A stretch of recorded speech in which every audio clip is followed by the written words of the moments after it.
And weather reports with the Tea Time News.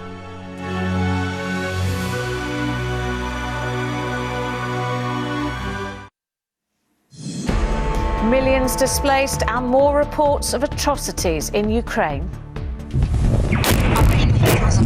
We're on the front line as Russia tightens the vice, shelling a school in Mariupol.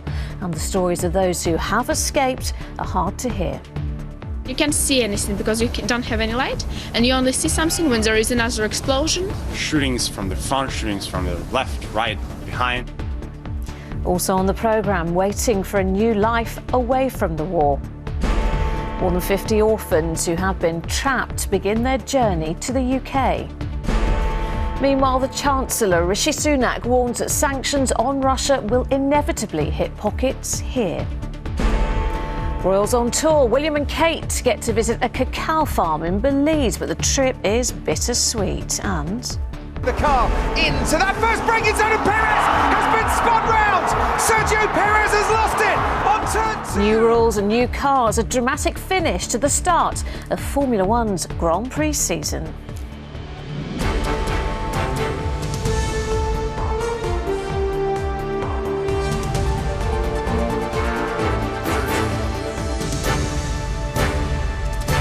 This is ITV News with Lucrezia Millarini. Good evening. There have already been many atrocities during the war in Ukraine. Today, reports of another. A school that was being used as an air raid shelter by hundreds of people has been bombed.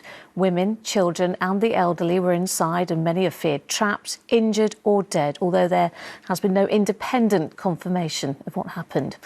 Addressing the Israeli parliament after the attack, Ukraine's President Zelensky compared Russia's invasion to the actions of the Nazis. Once again, he asked for more help. Today, the United Nations said 10 million people, a quarter of the entire population, have either been forced from their homes or fled abroad.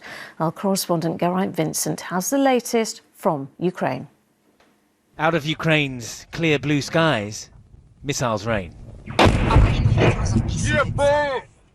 But in Mariupol, the ground war goes street by street.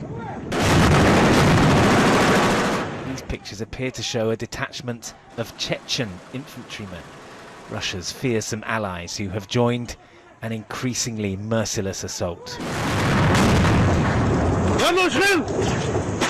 The city's authorities claim that another atrocity took place this morning. An art school being used as a shelter by 400 women, children and elderly people, bombed by the invaders. Ukraine's president addressed Israeli parliamentarians today. Volodymyr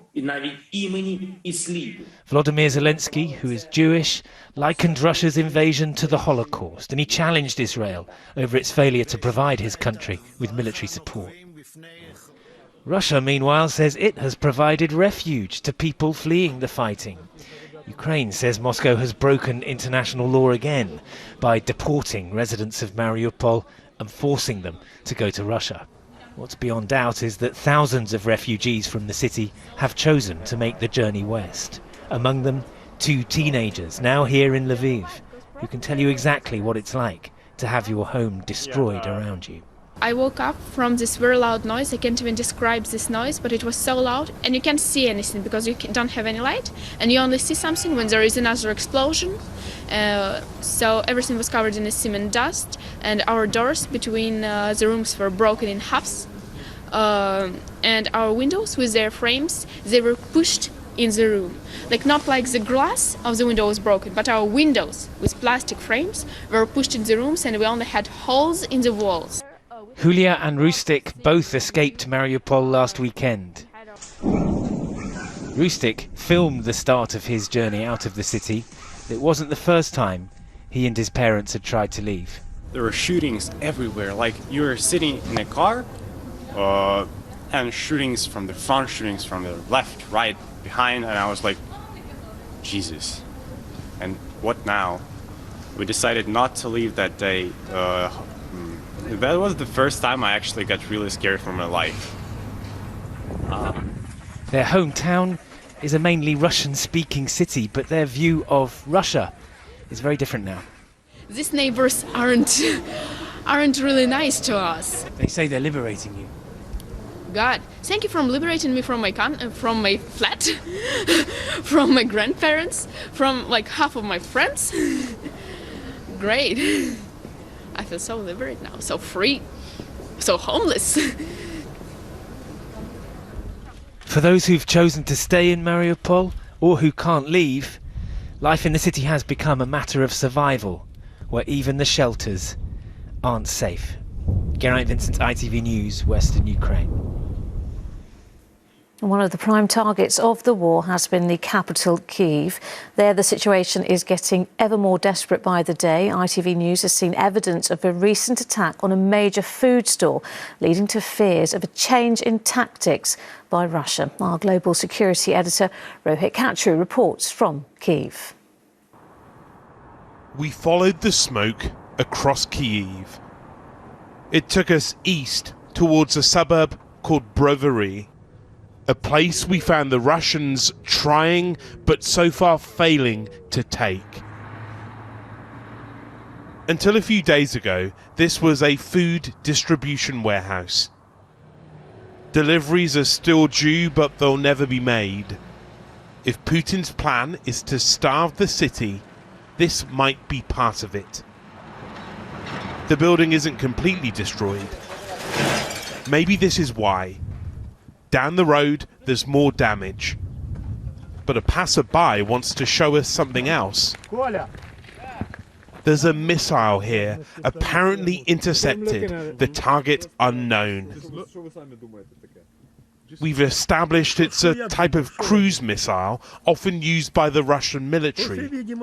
Expensive, high-tech, and fired from many miles away. But it didn't make it to wherever it was supposed to. Then he reveals something from his past. He was a first responder after the Chernobyl disaster. And he says what's happening now is far worse. Another woman from the neighborhood joins us. She's 92 years old and is moving between friends' homes to feel safer. She'll stay in town as long as she can. Ні, Боже збав, куди вже виїжджати? От туди он кладбище. Then to the local hospital, where we're surprised to hear American accents. Grandma. My God, are you still there? I got blown up by a mine. Foreign fighters phoning home with news their vehicle hit a mine. Split second later, like the whole car lifted up, came down. I remember being conscious the whole time. I checked my friends, made sure they were okay. We couldn't get the guy out in front, and that his head was just, his whole face was just disfigured. His legs were gnarled and broken. And hey, Dad's calling me. Let me talk to you. She's a student from Texas who will soon fly home, but plans to return to the front line. I feel like there's still more work to be done. I feel like I can still help people. I don't necessarily know if I can do that right now with this leg, but if I heal up in the US, I would absolutely come back out here. The rubble tells the story of Putin's plans for Brovary, but his troops will find that other people here have plans too. Well, Rohit is in the Ukrainian capital tonight. Rohit, we've seen more shelling across the country. What's the atmosphere like there in Kyiv? Well, in the last couple of hours, we saw something and heard something that we haven't heard so loudly and seen so close to the centre of this city during 25 days of this conflict. Have a listen to this.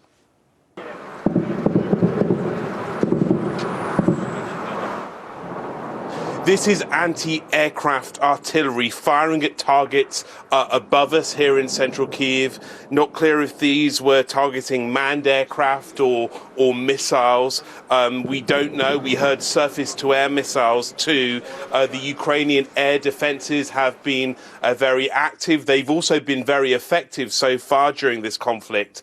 But what we're also hearing from Moscow this evening, from Russia's Ministry of Defense, is this warning to the Ukrainians. They're telling them that they should tell them whether or not they plan to surrender Mariupol by the early hours of this morning. They've not said what they will do. if the Ukrainians don't, and they almost certainly won't, but this does sound ominous.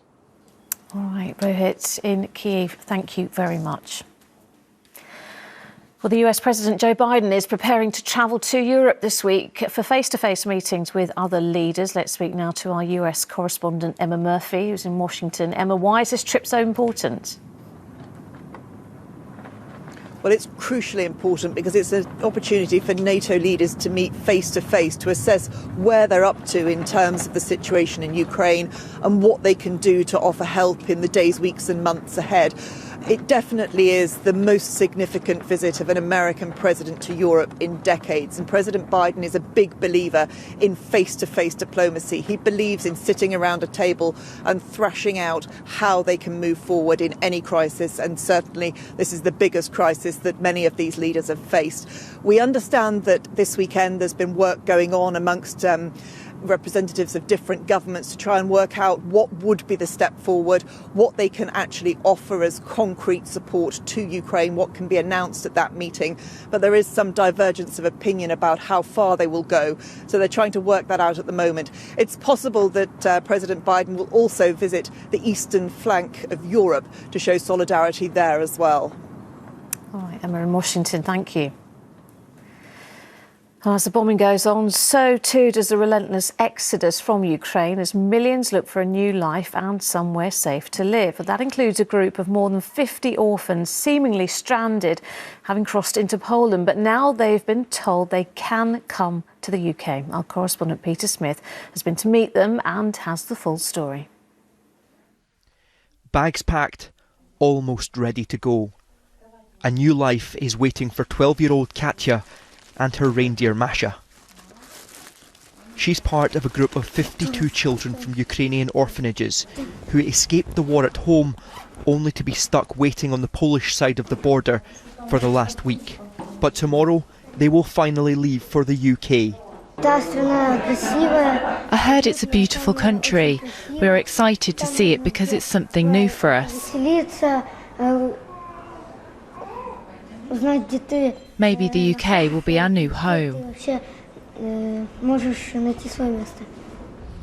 When Russia invaded, it was UK charity workers who risked their own lives to get coaches in and out of Ukraine, reaching 5 orphanages and taking these vulnerable children to safe haven. It was very complex getting the children from Dnipro to Lviv, from Lviv over the border into Poland, arranging accommodation.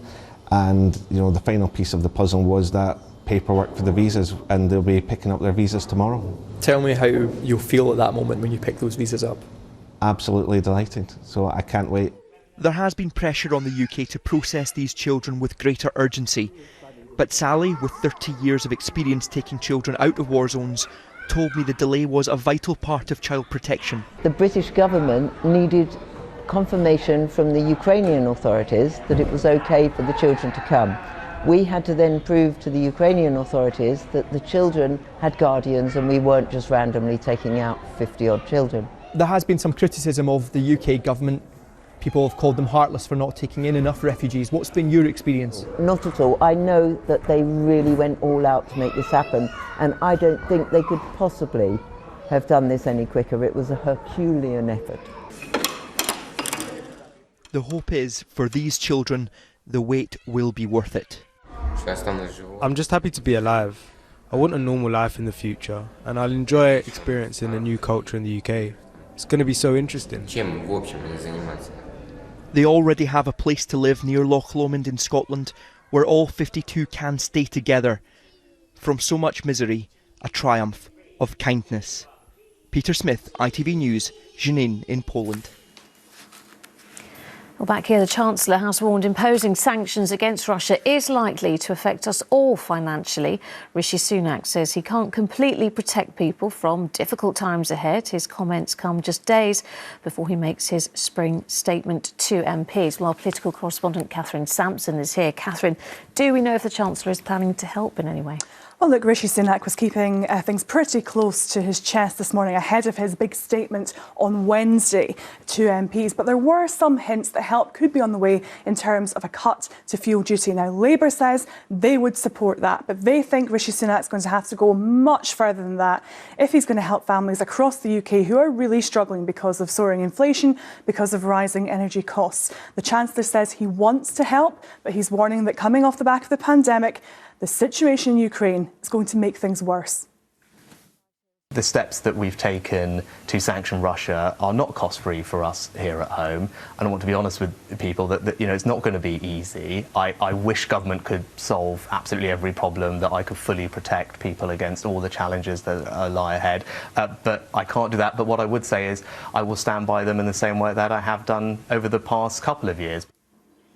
And Catherine, the Prime Minister faced criticism over comments he made about Brexit and Ukraine.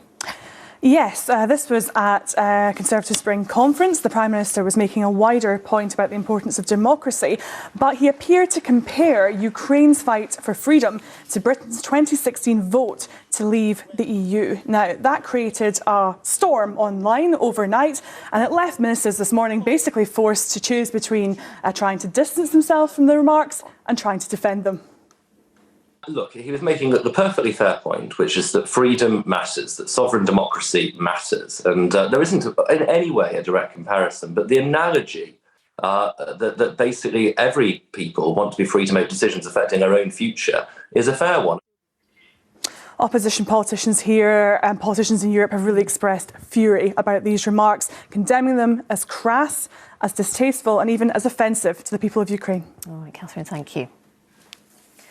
Well, Pope Francis has called the conflict in Ukraine a cruel and sacrilegious inhumanity. Speaking to crowds at the Vatican, he denounced what he's called Russia's repugnant war, saying every day brings more atrocities in what is a senseless massacre.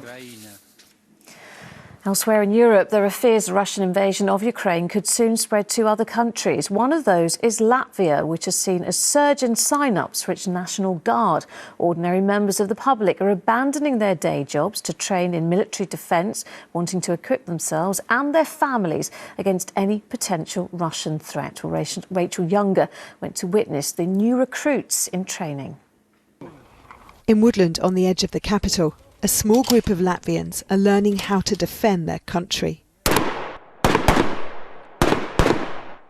It's the first time Agnesa has ever handled a gun.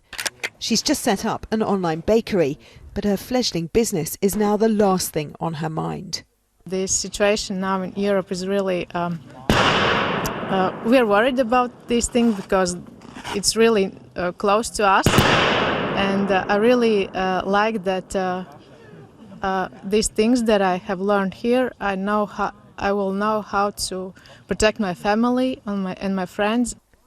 Many Latvians are still struggling to digest the reality that after 3 decades free of Russian occupation, they're once again within Moscow's sights.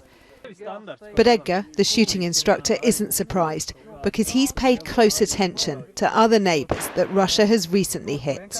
2008 Georgia situation, 2014 as well, and it's been like hanging over our heads for a while.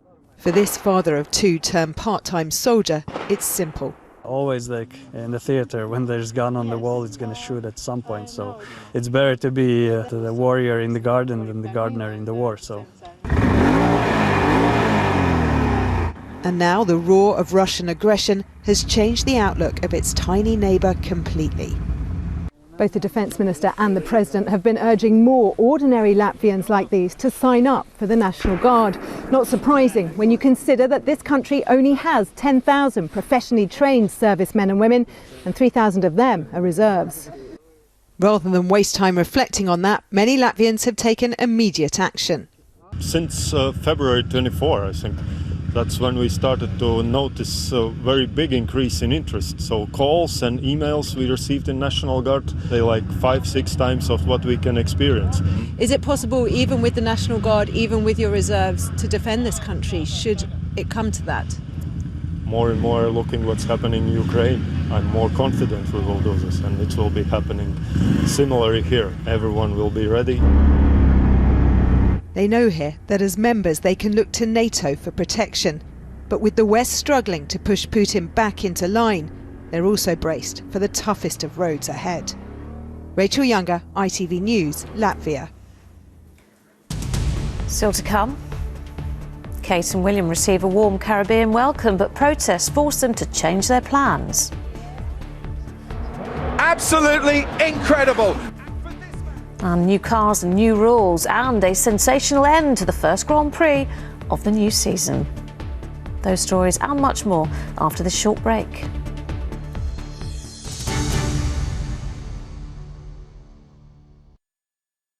I'm getting some work done. Enough of that.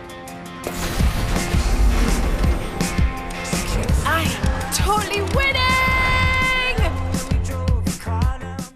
Oh. I'm chilling out. Here's your order. With a coffee, thank you. I'm doing all of this on my way to Mum's. Because it's all possible on an LNER train. Next stop, London. And I'm almost there.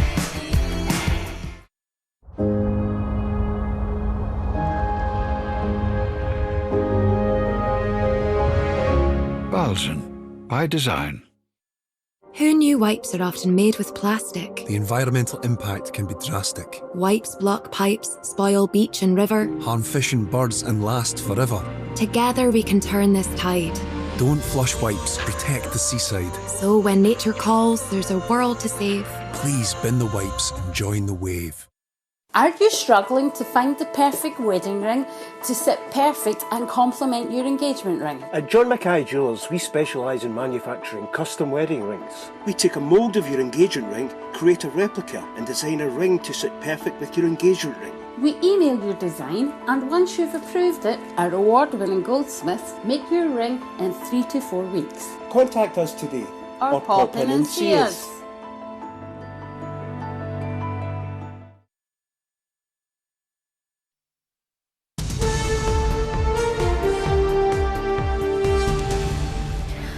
Welcome back. Amid all the horrors and the daily war of words from politicians on all sides, the feelings of those struggling to carry on with their lives often seem to go unheard. Well, a special documentary airs on ITV later tonight, told through the pictures and voices of those living through these terrible events. The sound of these missiles, I never forget this sound. I think it only about one thing, how to save my boy.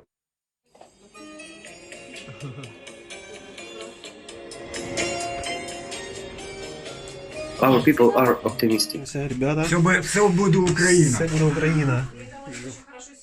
Many lives are destroyed.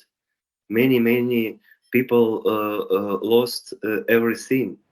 This is unbelievable how it's possible. У меня так сердце начинало работать, что у меня, знаешь, я прям со спины чувствовала, как оно увели, как оно, вот работает вот так уже, знаешь.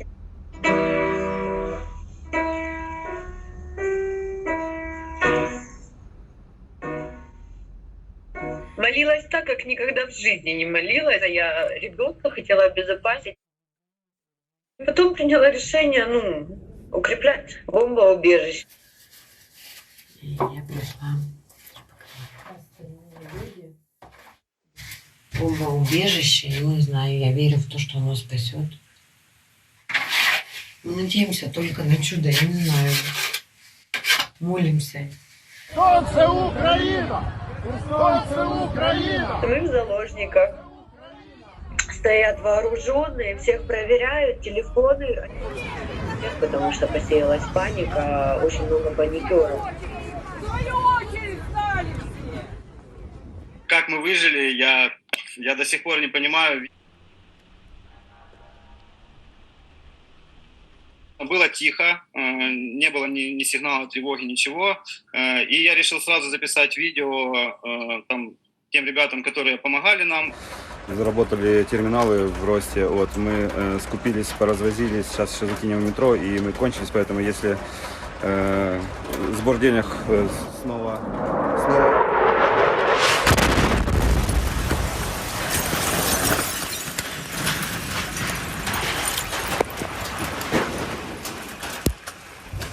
Я не успел, наверное, испугаться. То, что уже я понял, почему это произошло, мы чудом выжили, я понял только вечером, мы сели, у нас было немножко горилки, мы выпили за наш день рождения с моим другом Славой, с нашей командой, и тогда я сел, закурил, и чуть-чуть меня немножко, конечно, перетрусило.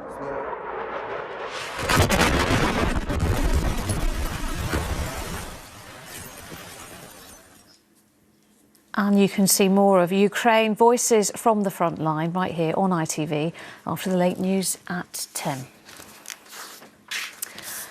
Now on to some of the day's other news. The Duke and Duchess of Cambridge are in Belize, part of an 8-day tour of the Caribbean to mark the Queen's Platinum Jubilee. But it didn't quite have the start they would have wanted. One of their first visits had to be cancelled when people staged a protest. Our royal editor, Chris Shipp, is travelling with them and sent this report. The business of making chocolate from cacao runs deep in Belize. They've been doing it for more than 2,000 years. But the small family farm William and Kate visited this morning on the first full day of their tour was not on the initial itinerary. In fact, today's location was a hastily arranged replacement. This is our land! The original cacao farm was the site of a protest before the royals arrived by some of the Mayan community, angry they hadn't been consulted. A few dozen held up placards. One read, "Prince William, leave our land." 40 years after Belize gained independence from Britain, some here are asking why the Queen is still the head of state. This was how the owner of the replacement chocolate farm put it to us. Belize, being a small little country, does not have the military forces it needs. So you're saying having the Queen as your head of state is helpful? As a head of state serves sort of protection for us, though we are an independent country, nation, but we still need help from the outer world, and I think having the Queen still is a good thing for us in that capacity. But ask some of the villagers from this community the same question, you get a different answer from different generations. Listen to this mother, then her daughter. When I was 5 years old, my mom used to tell us that when we hear the big jet are coming, that's for the Queen. That's what I know.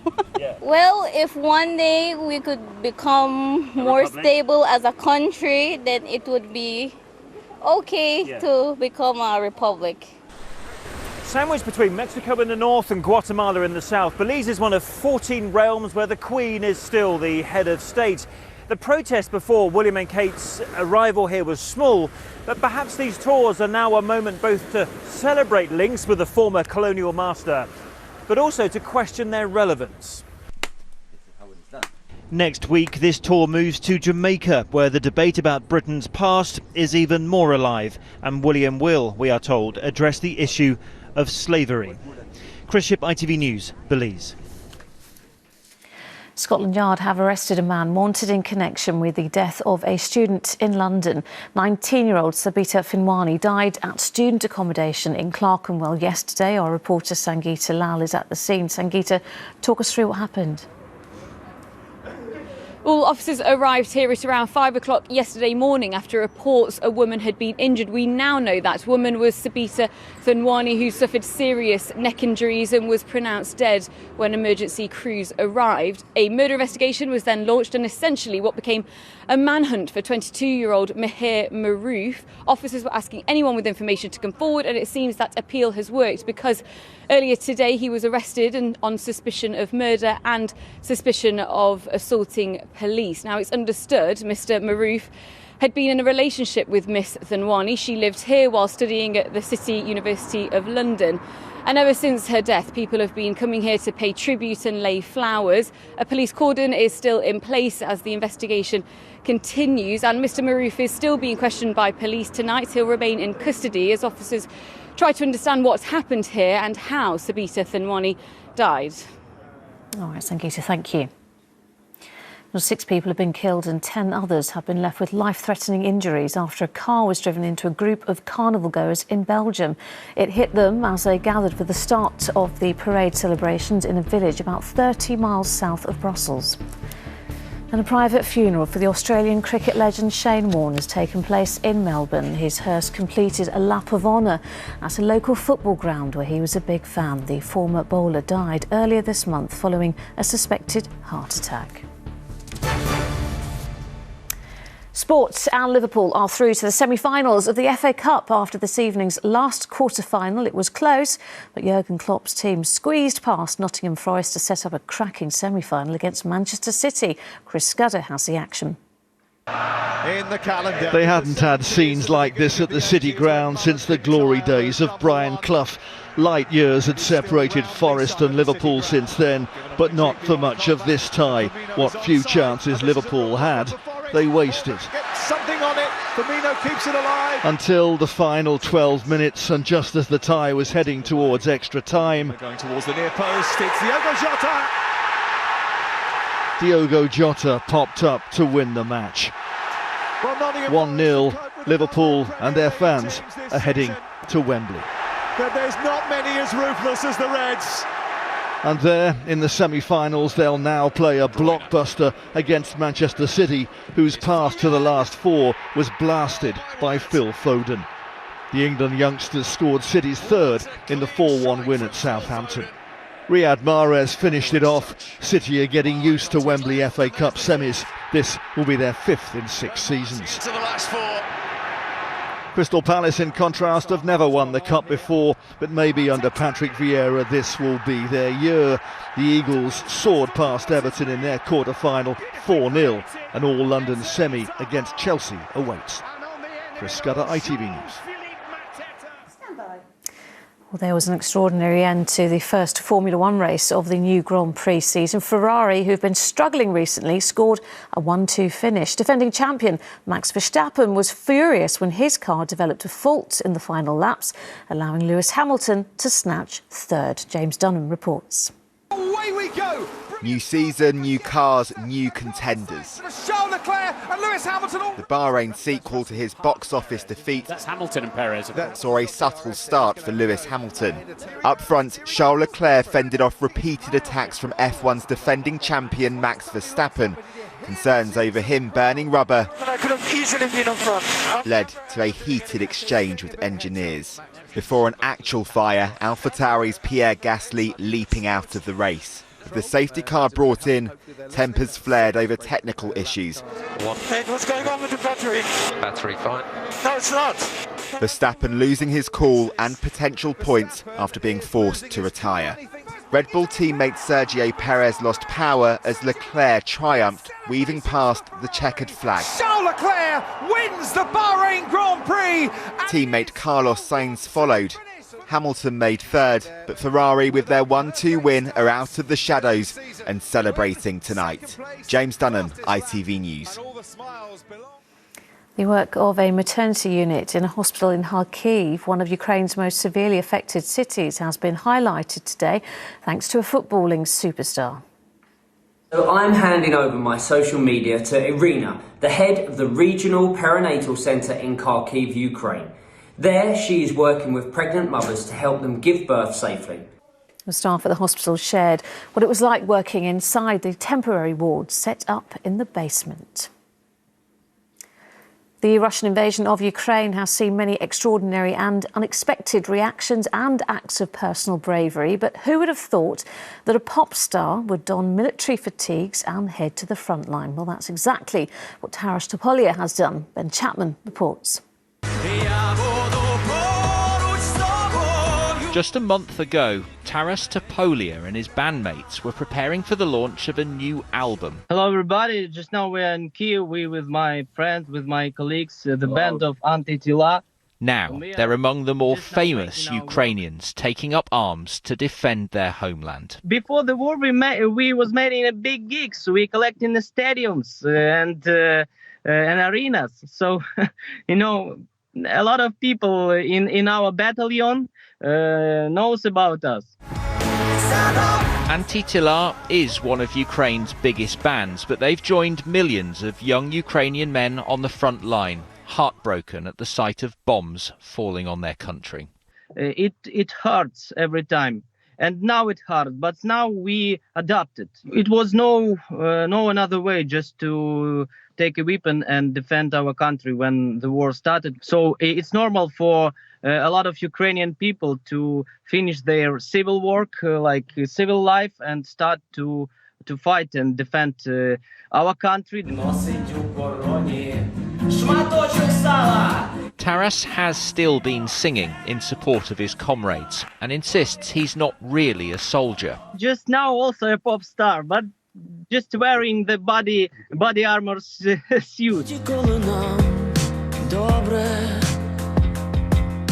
This is a band of brothers determined to play their part with no idea, like the rest of Ukraine, when normal life will return. Ben Chapman, ITV News. And finally, he only wanted to raise £100 for charity, but teenager Max Woozy has gone on to raise an astonishing £700,000. He started 2 years ago by camping out in his back garden. He's still doing it now, and his remarkable success has inspired others to raise money for Ukrainian refugees. Rupert Evelyn has been back to visit the camping campaigner. Britain's most prolific camper is about to hit another milestone. After 2 winters under canvas, lockdowns and extreme weather events, Max Woozy is going to notch up 2 years sleeping outside. His small pitch in his garden has had a big impact, raising money he never dreamt of.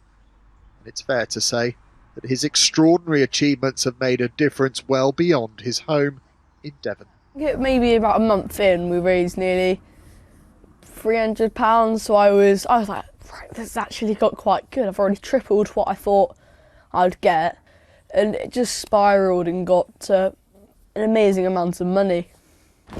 Wow! His feat of endurance has been full of variety, from the occasional pounding by nature to the garden of number 10. His exploits have been attention-grabbing, including some other famous outdoor types. Hey Max, yeah, nice to see you, buddy. How are you getting on? Adventurer Bear Grylls is a big fan, keen to mark the anniversary with Max from his own kit room while prepping for his next trip. You know, that thing of kindness as well, you know, it creates ripples, and those ripples become waves, spreading goodness, inspiring many, helping many, and our nation needs more Maxes. In fact, actually, our nation is full of Maxes, and it's what makes me really proud, actually. I love that. Thank you so much. It just means so much for you to be saying that. Max's fundraising for the North Devon Hospice was inspired by witnessing how they supported his neighbour Rick as he was dying from cancer. As the pandemic struck, Max's money has been vital. As of this morning, you raised like 713,000, I think you're on. Around that, which, yeah. You know, I can tell you now. Many parents, she underestimated Max's initial ambitions. He asked if he could do a fundraising page because he had heard that outside. How wrong you were. Could you have been more wrong? His actual bed is still undisturbed. And with Max and his dog Digby committed to the camping cause, it may stay that way for a while yet. Rupert Evelyn, ITV News, Devon. And that's it from us. We're back with the late news at 10. But for now, from everyone here, the US and, of course, in Ukraine. Bye-bye.